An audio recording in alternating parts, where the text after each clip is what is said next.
to the second panel of tonight's event.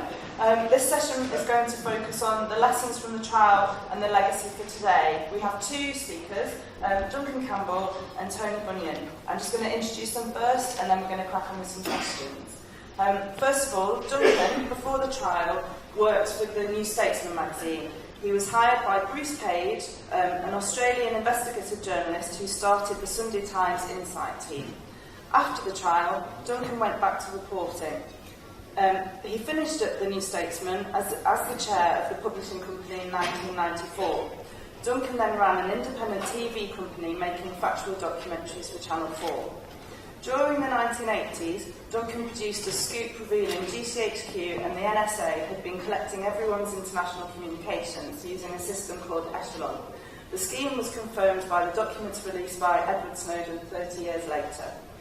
In 1987, Duncan worked on a series called Secret Society, exposing GCHQ's spy satellite plan that had been concealed from Parliament.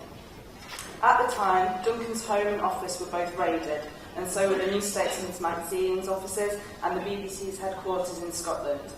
When the broadcast footage showed police kicking down Duncan's front door, there was outrage globally. In addition to Duncan's journalism, he's been a leading campaigner for LGBT rights, and he co-founded the organisation Stonewall. In July this year, Duncan was awarded an honorary doctorate from the University of Sussex for journalism, and it mentioned the ABC case. In spring, Duncan married his partner Matthew, and now they work together on big data projects. Lastly, Duncan has been a member of the National Union of Journalists for more than 40 years. Yay! Okay, so now for Tony. Tony is an investigative journalist and writer. He started Agitprop column in Time Out in 1969 and became the news editor in 1971. Between 1977 and 1981, Tony was an organiser at State Research, covering issues such as GCHQ, MI5, MI6, the police, official secrets, freedom of information, the military and the CIA. No small world order. At the time, Tony was also involved in the Agee and Hosenball defence campaign against deportations, and he played an active role in the ABC defence campaign. Now Tony specialises in justice and home affairs, civil liberties, the state, and FOI in Europe, freedom of information, sorry. He's been the director of State Watch since 1991 and edits State Watch News Online. Tony is also the author of 4 books, including The History and Practice of the Political Police in Britain, first published in 1977, Secrecy and Openness in the EU, which was published in 1999, The Shape of Things to Come in 2009, and he edited The War on Freedom and Democracy in 2005. Tony is a visiting research fellow at London Metropolitan University and at the University of Bristol. Tony has also been a member of the NEJ for 46 years, and he is now a life member of the union. So welcome to both.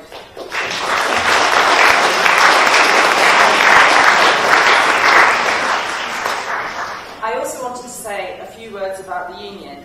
Over the last 5 years, we've been campaigning on a range of issues that are linked to or similar to the Official Secrets Act. The issues have included opposing the expanding use of secret courts in the UK. We've been campaigning against the police surveillance of journalists, and we've also been campaigning against new surveillance laws and the government's investigatory powers. And the most recent campaign that we've been organising is in response to the Law Commission's proposals to reform the existing Official Secrets Act. The recommendations that they have published, we believe, will make it easier for the state to go after journalists and whistleblowers. So lastly, I'd like to thank the organisers for putting on this event tonight. It's definitely a timely occasion, and now we're going to start the questions. So, first of all, Tony, can you describe the context at the time of the ABC trial? Yes, thanks very much. I think there were 2 or 3 things which led to the interest of the state and the special right MI5 in those arrests. One, obviously, was the publication of Philip Agee's book, Inside the Company, in January 1975. Philip Agee left the CIA, where he'd been operating particularly in Latin America, and went to Cuba, went to France, he came to the United Kingdom, where his book Inside the Company was published and then translated into languages. As mentioned already, time out across the name of CIA agent in the UK and also the name of CIA agent in Jamaica, also published during the Manley election. So that's one element, a definite element. The other was, in a sense, and also referred to, is Time Out's Investigative Journalism Commission, which started from 1971 onwards. And I remember on the Anglegate trial, we received visits from Inspector Harrison and Sergeant Green. I found a picture of him frequently, escaping downstairs. They didn't learn very much, but it also told you something important to investigative journalism, because I was covering both the Anglegate trials, where 10 people were charged and 5 were convicted, 5 were they're innocent. Apart from the first day and the last day of both trials, I was the only person sitting on the benches, the press benches. But in the second trial, the State Union 8, there was more than one occasion when Commander Ernest Bond, the man heading the group, would come and sit right next to me and watch what I was writing. It didn't stop me, and I'm still proud of the card I empty gold paper in the trial. But that's the critical thing about investigative journalism, which I think is beginning to come back again in this country. Obviously, then there was the eavesdroppers article by Duncan and Mark Hosenball in May '76, and then deportation and the arrest. I should say in those days we weren't completely defensive, and I can't remember the exact numbers, but we did know there were 3 numbers you used to dial on your home telephone, so say 1, 2, 3, and then the last 4 digits of a number, and then you could tell if your phone was being tapped. For quite some time, we could actually pass that word around by word of mouth rather than publish it, obviously. We could tell if their phone was being tapped. One last thing I'd like to say, which is a story, an anecdote, is after the arrest, Duncan, that's Time Out Duncan, and I went to Victoria Station to meet Duncan coming back up from Brighton. And we were waiting there, and we could see Duncan coming down the platform, and something loud voice behind us, behind Duncan, Time Out and me, said, "Is this the train to the Home Office?" And we turned around, and the man walking away very hardly to take a telegram in his pocket. And anyway, Duncan came, and we told him what happened. So what we did was, and there was a cafe opposite the main entrance to Victoria Station. We walked across where the buses are, through the cafe, out the other side, hailed a taxi, got in the taxi, and then looked out the back window, and there's 3 cars doing great, what could be illegal U-turns. They wanted to follow us. And they were following us down Victoria Street, these 3 cars, which eventually they did, to find we were going to Home Office to demonstrate against the arrest of these people. And at that, we were actually joined there by Robin Cook, who later became Labour Foreign Secretary, by Joe Richardson. Duncan, what do you think are the most significant things that have happened as a result of the ABC affair? It's for historians to do the job properly and perhaps more objectively.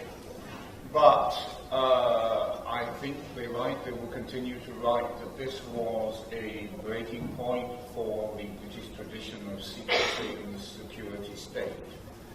It wasn't apparent at first that the victory was so decisive, but the tide of legislative changes that happened since, some of which I and other journalists took part in with new disclosures, makes, in good ways, the administration of this country unrecognizable as to what it was there. So what am I talking about? Just a couple of years after ABC ended, I did a story exposing the location in London where all the phone tapping was done. And that became a nationwide sensation, questions in Parliament, and the government said, oh, yes, we must bring phone tapping under the law. There were no laws controlling these agencies. Parliament had no knowledge. They didn't exist. You weren't supposed to speak about them.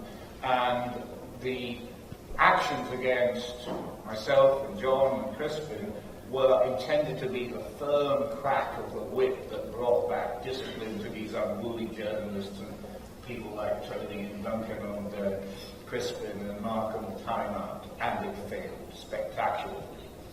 When we walked out of the Old Bailey, although the verdict of the jury had been guilty in Section 2, the judge by that stage had made it clear that the law was an ass. He gave no punishment at all, save that John had to take the slightly greater imposition of a suspended sentence. It was a victory. It was seen universally as such. The law had to change. A lot of other things changed before we got round to repealing Section 2. So we got data protection, we got freedom of information. In due course, we got whistleblower protection. My reports on the phone tapping centre led to Parliament to pass, under Thatcher, for goodness sake, the first law that brought some controls in. Now, this was weak. This was slow and progressive. There was no revolution, but it has progressed since. By 1993, all of the secret agencies had been forced into public view, admitted, avowed, but Parliament getting first limited and now quite powerful powers of scrutiny. So there is now all the things we talked about: parliamentary oversight, public knowledge, accountability, budgetary control, laws that regulate them. These things happened. The Parliamentary Intelligence and Security Commission, like the surveillance commissioners who the judges put in place, were pretty weak and toothless and lamentable through decades, but that started to change too, particularly after Snowden. And then when Edward Snowden came along and showed not just the world what had happened, but actually showed me that I had been a poor redimorous beastie in actually being scared of saying quite how much I thought the surveillance was. I seemed way out on a limb, way out in the extreme. Now with the evidence of Snowden, I was understating. That's quite extraordinary. And as said earlier, after 30 years, a story about how in the middle of the Cold War in the 60s, the echelon story, the power of these agencies was turned on the West, not on the Russians, was 100% confirmed by the Snowden papers.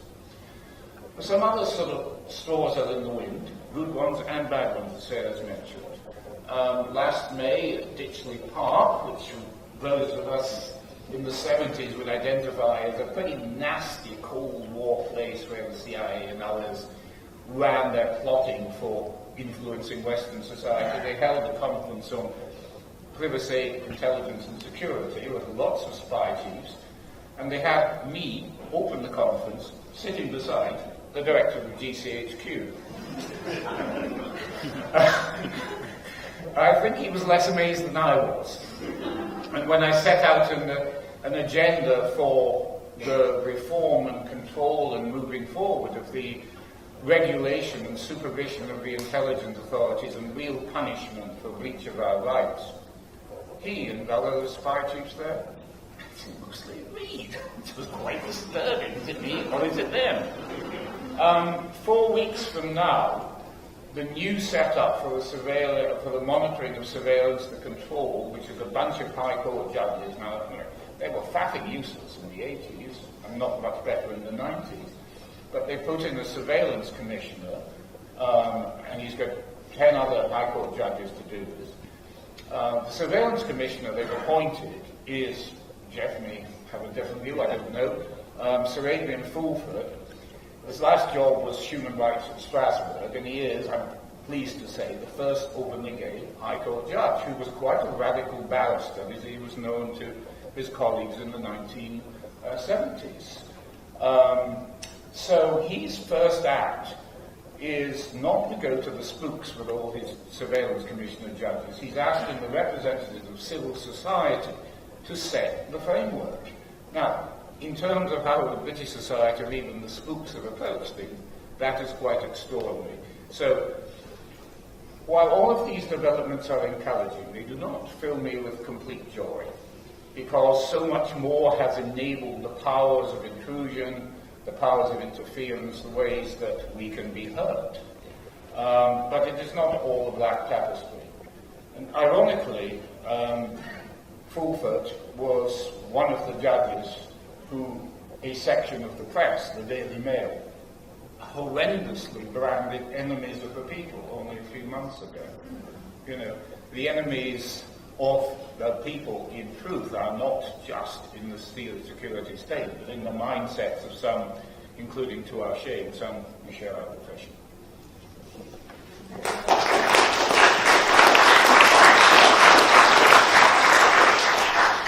Question for Tony. So how much do you think has really changed in terms of state surveillance, whistleblowers and attacks on journalists? Yeah, I think we have to have a sense of history. The Royal Mail Act of 1657 the crown the state monopoly of the Royal Mail, the Snow Monopoly now known.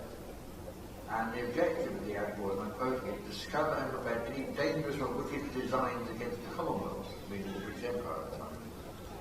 Ever since then, ever since the state took on this enterprise, there's always been an external enemy of spies, and there's been an internal enemy of subversive, both who seek to train society, the enemy within.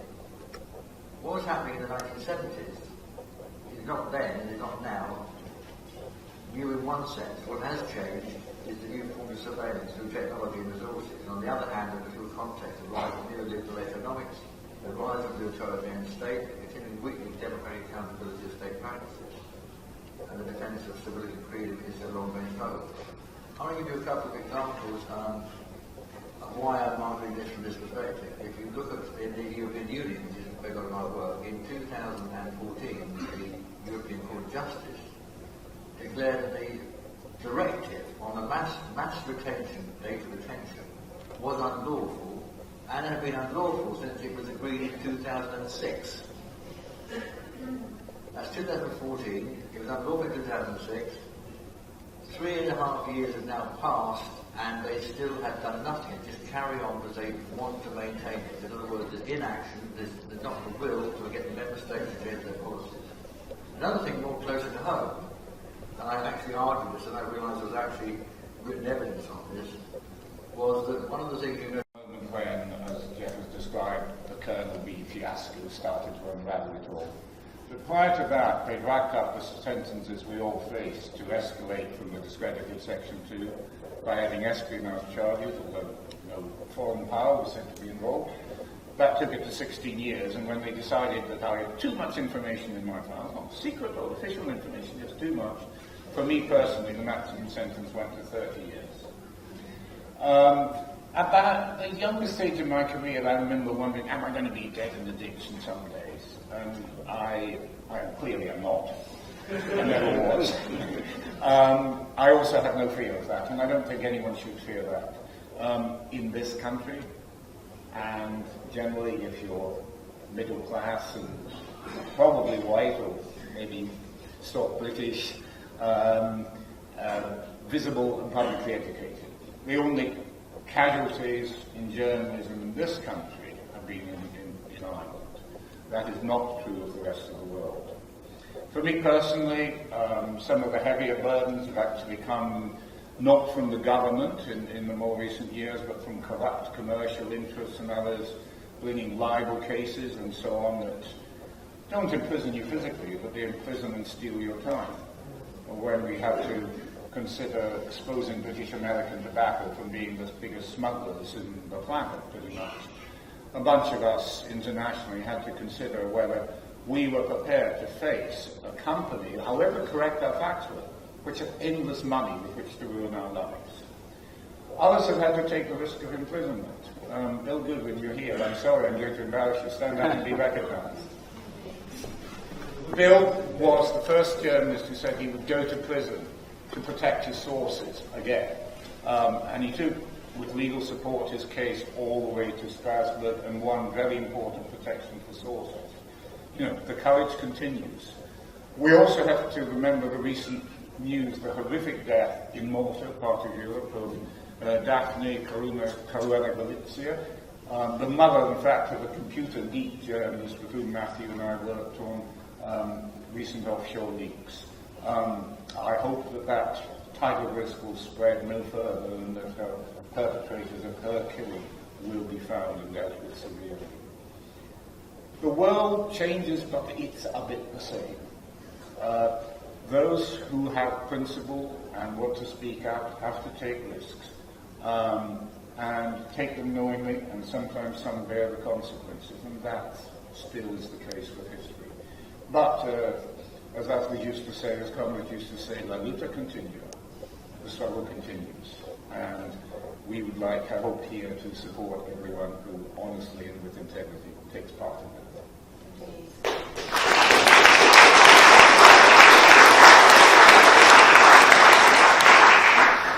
So Tony, what do you think are the major threats to journalism and whistleblowers today? I'm talking about what occurs to whistleblowers and journalists in the UK and I think one of the most dangerous happening most people are not aware of, and we were one of the first in statewide to actually point this out not just 4 or 5 years ago, but it's now become more open to the fact that it's happening, is the ability of governments in passing laws to legalise what previously been unlawful, which is remote access to computers. Imagine that, journalists, lawyers, academics, activists, that they can look inside and see what you're writing, maybe change what you're writing. And if that sounds fanciful, I remember that Duncan and I were at the same Guardian seminar when Luke Harding talked about writing the Guardian book on Snowden. And what they discovered was that as he was writing the book, his chapters were being changed subtly. And they could reread the whole book. And they could do that to the Guardian, and they found out about it. But imagine what could happen if they could know what lawyer's case is going to be. They know what medical experts, all those things. That is a threat, not just to journalists, but to everybody, actually. And particularly another case that happened, I think, was the actual case of the closing of the UK indie media. This was a case where the Italian Secret Service police complained about a picture in the media and got the Swiss to take action. Or another way around, Swiss did the complaint, the Italians acted in the EU, and then effectively Rackshaw handed over the servers of the UK indie media to the FBI. Now there was a process for this, they didn't operate a process, a formal process, it would take time and legality, and it could have been argued that a good thing was what it was just done. And where was the process, in fact, within Parliament on this, or the wider than that? In terms of the EU, what can we do about it? I suppose it's a thing now which I just hardly think about, which we do every week on Statewatch. We are publishing documents they don't want to be published.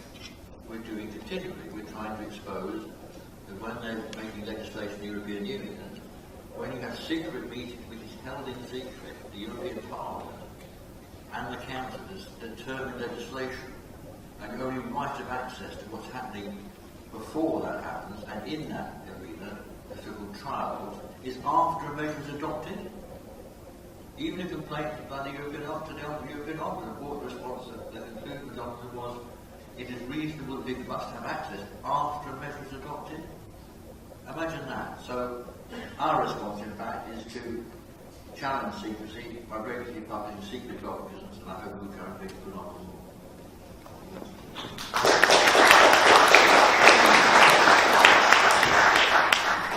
Duncan, you mentioned it briefly earlier, but what do you think have been have the legal changes over the years since the trial made things better or worse for an informed public and for Parliament? The answer to that, objectively, has to be yes. The legislative changes, I mentioned earlier, some of which flowed directly and just some of which flowed with the change of mood music. We know about the agencies. GCHQ, for example, publishes far more on its website now than John Perry probably ever knew.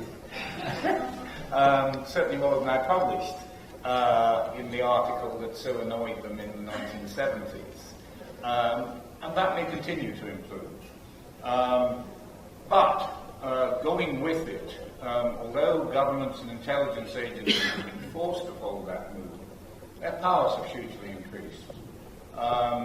Small correction to Tony, it turned out to our shock that at the time when all of us in the business thought that it was through an Misuse of Computers Act legislation in this country since the 1990, that it was actually unlawful for the police and the intelligence agencies to tamper remotely with computers.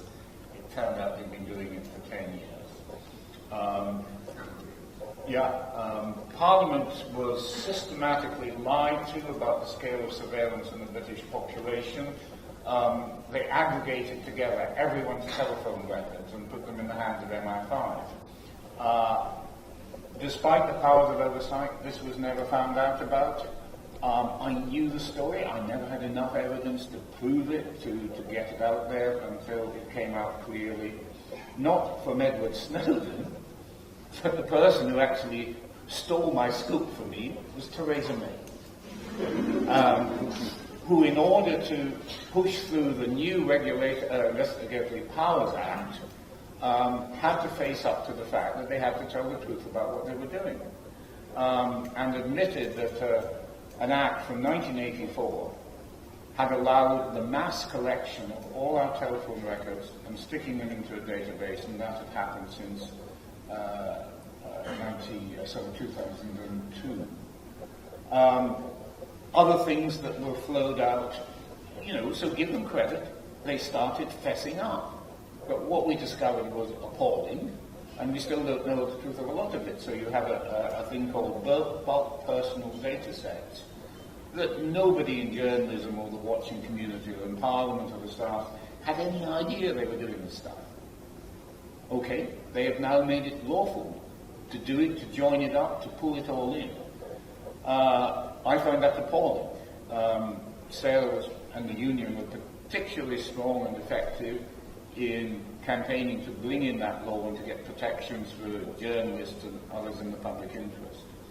Set against that is the slightly optimistic picture I've given you. I hope it's not too optimistic, of a completely innovative regulatory structure that means business, perhaps for the first time.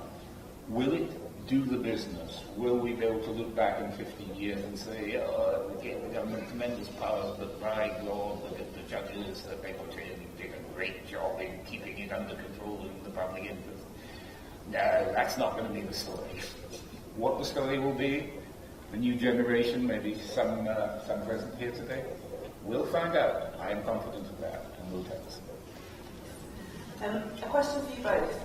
Do you think that people care about secret surveillance? What can we do collectively, and what can we do to help people understand? Well, I think, there is always that argument. People say, well, it doesn't affect me, or they trust the state, or they think the state will change everything. Is it to stick to be more open, or for the campaign to be more open?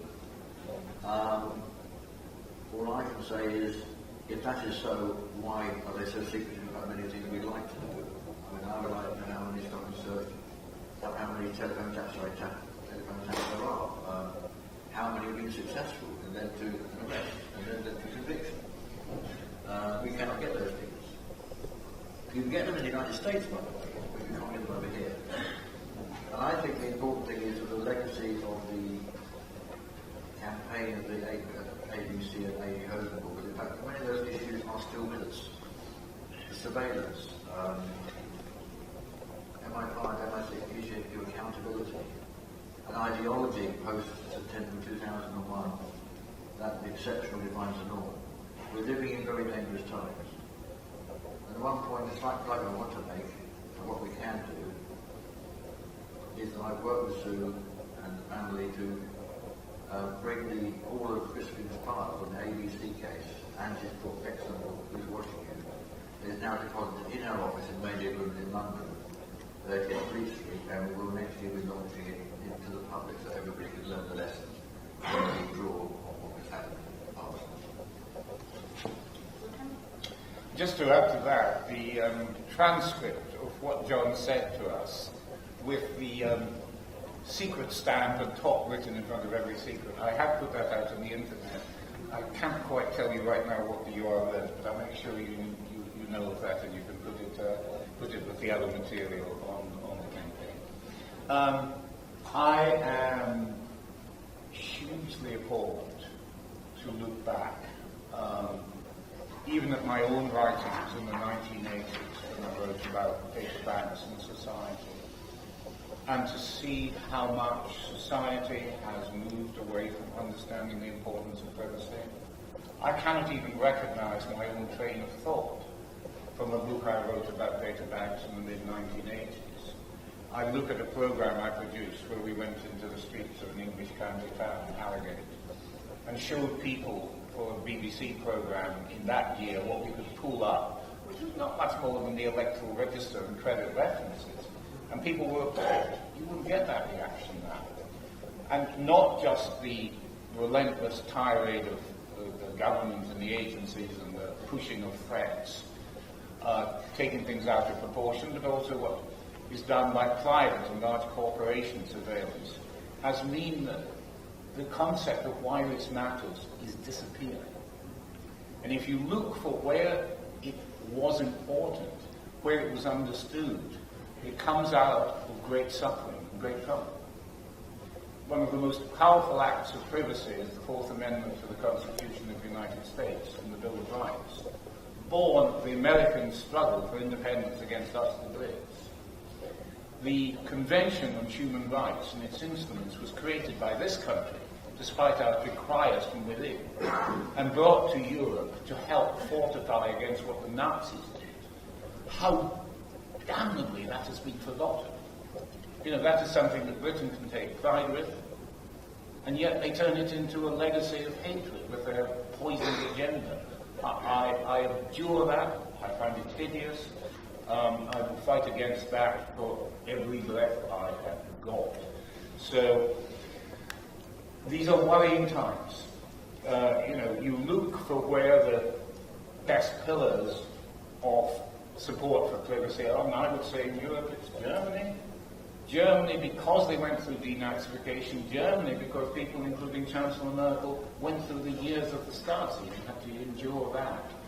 Go to Berlin if you can, see the Stasi Museum. It's probably the most powerful testimony you can take into modern times because it is the most recent.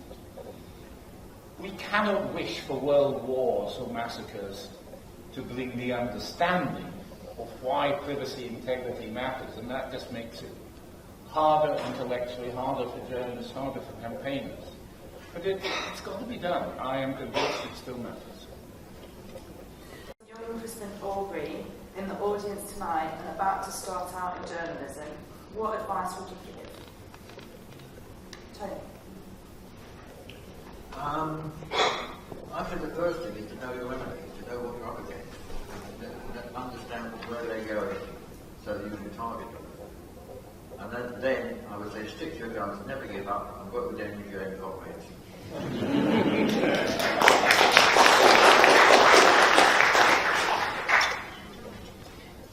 I'd throw in, first of all, two old sayings of journalism, tradecraft. One, follow the money. Two, always ask, who knew and when did they know it? But you will also need new tools and new understanding. And it's not got any easier to enter the profession and make your mark. The fractured discourse of competing centres of noise and interference has damaged and affected public understanding, but it makes accurate journalism a more critical task. Of course, that noise doesn't just come from government these days, at least not directly. But to the new Crispin, if you are among us, I would say this. If you aspire to change the world and carry on diligently and with integrity, you will get results. It won't happen when you expect it. It won't happen when you want it. It will happen when you don't expect it because you did not stop. When you look back, as I am now privileged to do over some decades of work, you can see where history moved, and ABC was one of them. To help others follow, and as Crispin's family has wished here, my husband Matt and I are going to send £250 into the fund, and we hope you will be very generous too in what you give. Remember, we are not just here to remember ABC and all those who supported us to make us free in such important changes, but to remember our tragically absent colleague, Crispin Aubrey.